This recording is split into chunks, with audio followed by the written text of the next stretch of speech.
Em nome do Pai, do Filho e do Espírito Santo. Amém. O Senhor esteja convosco. Ele está no meio de nós. Proclamação do Evangelho de Nosso Senhor Jesus Cristo, segundo São Lucas. Glória a vós, Senhor. Aconteceu que num dia de sábado Jesus foi comer na casa de um dos chefes dos fariseus, e eles o observavam. Jesus notou como os convidados escolhiam os primeiros lugares, então contou-lhes uma parábola. Quando tu fores convidado para uma festa de casamento, não ocupes o primeiro lugar. Pode ser que tenha sido convidado alguém mais importante do que tu, e o dono da casa que convidou os dois venha te dizer: dá o lugar a ele. Então tu ficarás envergonhado e irás ocupar o último lugar. Mas quando tu fores convidado, vai sentar-se no último lugar. Assim, quando chegar quem te convidou, te dirá: amigo, vem mais para cima. Isto vai ser uma honra para ti, diante de todos os convidados. Porque quem se eleva será humilhado, e quem se humilha será elevado. E disse também a quem o tinha convidado: quando tu deres um almoço ou um jantar, não convides teus amigos, nem teus irmãos, nem teus parentes, nem teus vizinhos ricos, pois estes poderiam também convidar-te. Isso já seria a tua recompensa. Pelo contrário, quando deres uma festa, convida os pobres, os aleijados, os coxos, os cegos. Então tu serás feliz, porque eles não te podem retribuir. Tu receberás a recompensa na ressurreição dos justos. Palavra da salvação. Glória a vós, Senhor. Bom dia, queridos irmãos e irmãs.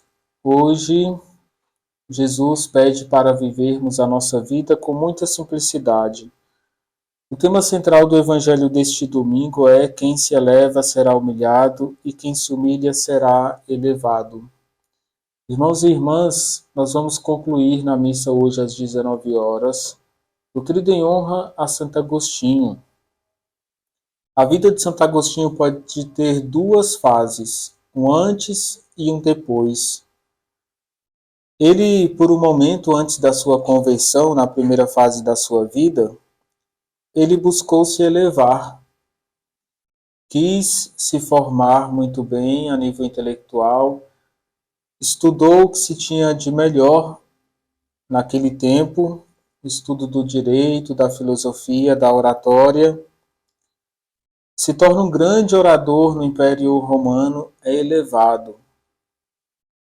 Em Milão, ele é convidado para ser também orador da corte em Milão para combater a Igreja Católica. Se eleva, está na parte mais alta da sociedade da sua época, junto com o imperador.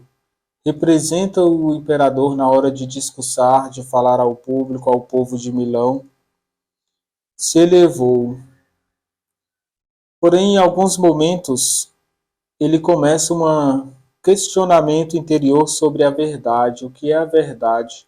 Santo Ambrósio diz a Agostinho que a verdade deve entrar no seu coração e ele deve permitir que a verdade o encontre. Não é Agostinho que deve encontrar a verdade, mas ele deve se abrir à verdade que é Jesus. Santo Ambrósio tinha uma comunidade cristã muito sólida, fervorosa, uma comunidade caritativa. Santa Mônica, mãe de Santo Agostinho, sai da África, vai para Milão, se une a Ambrósio nas obras de caridade e os dois juntos rezam pela conversão de Agostinho. Em um determinado momento ele sai da corte do imperador e chega até a igreja e ele vê soldados do imperador perseguindo a igreja, se sente vergonha, se sente humilhado e assim Deus vai o elevar à fé. Ele começa a viver uma crise entre o seu ofício, entre as coisas do mundo e as coisas de Deus. Depois ele tem um momento místico, em que ele escuta uma voz de uma criança, E para ele é o menino Jesus que diz: abra o livro e leia. Ele abre a Bíblia na carta de São Paulo aos Coríntios e ele lê sobre as obras da carne e as obras do Espírito. Vai até Ambrósio, se converte, conhece profundamente as Escrituras e nesse momento Santo Agostinho aceita o batismo. Na hora de voltar para a África, saindo pelo mar de Ostia em Roma, a sua mãe morre, Mônica é sepultada em Ostia e Agostinho volta para a África. A primeira fase da conversão de Santo Agostinho é aceitar o batismo.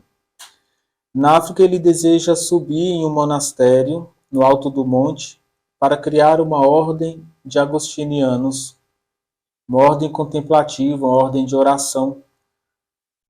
Ele deseja fugir do mundo, dos prazeres do mundo, para seguir a Deus. Quando ele desce do monastério e entra na igreja na África, em Tagaste, hoje seria a região da Argélia, ele encontra a igreja falando na crise dos sacerdotes, na crise das vocações. O mês de agosto é dedicado a rezar pelas vocações. É importante que você reze pelas vocações à vida consagrada, também por aqueles que são chamados à consagração em família, a ser família cristã. Quando Agostinho entra na igreja, a comunidade diz: eis o sacerdote que nós precisamos. É a segunda conversão de Santo Agostinho. Ele não queria ser padre, mas vai se tornar como Cristo um bom pastor. Se torna sacerdote e bispo, faz um bem muito grande para a sua diocese, o seu povo. Agostinho vai morrer no ano 431, deixando um bom testemunho, inúmeras obras de filosofia, de teologia. Mas ele entendeu que a sua conversão começou no batismo, continua na consagração sacerdotal, mas ele sabia que existia uma terceira etapa de conversão, a conversão diária. Então nós somos chamados a buscar a conversão todos os dias, com luta, com sacrifício, com a vida de oração intensa, com a leitura, a meditação do Evangelho. E hoje é domingo, a Eucaristia faz parte da nossa caminhada de conversão diária. Irmãos e irmãs, que a vida de Santo Agostinho e Santa Mônica nos ajude a colocar Deus em primeiro lugar na nossa vida. O Senhor esteja convosco. Ele está no meio de nós. Desça sobre vós, com a intercessão de Santo Agostinho, a bênção de Deus Todo-Poderoso, Pai, Filho e Espírito Santo.